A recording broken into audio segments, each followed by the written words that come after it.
Welcome to the newsroom. I am Joy Ochejim, and these are the stories we're tracking at the moment.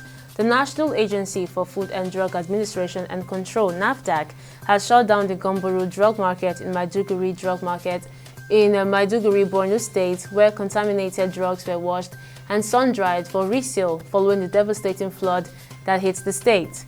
A post on the agency's X handle said it ordered the closure of the drug market after the recent flooding submerged the market and the drugs became contaminated. And the Niger State government has donated 250 million naira to the flood victims of Maiduguri, Borno State. Governor Umaru Bago led a state delegation to Maiduguri to sympathize with the government and people of Borno State over the flood incident that affected over 2 million people. He described the situation as devastating and worrisome, which calls for support from all well-meaning Nigerians. The Katsina State Police Command have paraded 16 suspects for various offenses. Parading the suspects before newsmen at the command headquarters in Katsina, Public Relations Officer ASP Abubakar Sadiq said at different locations and dates, the personnel had succeeded in smashing a 7-man syndicate of suspected armed robbery, arresting 3 suspects in possession of a locally fabricated gun, a notorious motorcycle thief, among others. And the Enugu State Commissioner of Police, Kanayo Uzuegbu, has ordered the massive deployment of personnel and operational resources for peaceful council polls on September 21, 2024. Uzuegbu also ordered the restriction of human and vehicular movements in the state between 12 a.m. and 6 p.m. on the said date, except for those providing essential services. Also excluded from the order are media practitioners, election officials, and accredited election observers.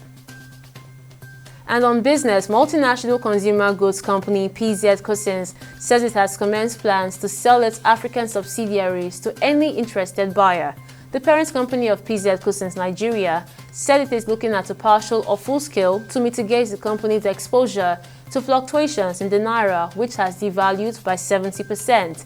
The company stated this in its preliminary website results published on its website for the year ended May 31, 2024. And on the foreign scene, a county sheriff was charged with murder after he allegedly shot and killed a district court judge in the southern U.S. state of Kentucky. Letcher County Sheriff Mickey Steins was taken into custody in connection with a shooting at the Letcher County Courthouse, according to a Louisville Courier article. He was charged with 1 count of murder in the first degree.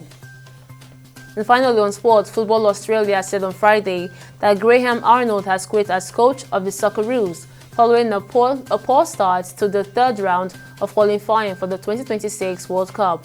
Arnold departed after a shock 1-0 home defeat to Bahrain earlier in September. Then a goalless draw at Indonesia left Australia with 1 point from their opening 2 matches in the decisive 3rd round of qualifying for 2026. In post-match interviews following the draw with Indonesia, the under-pressure Arnold has struggled to hide his frustration after his team squandered a string of opportunities. And these are the major stories from our newsroom at this moment. We'll update you at the top of the hour. I'm Joy Ochejim. See you next time.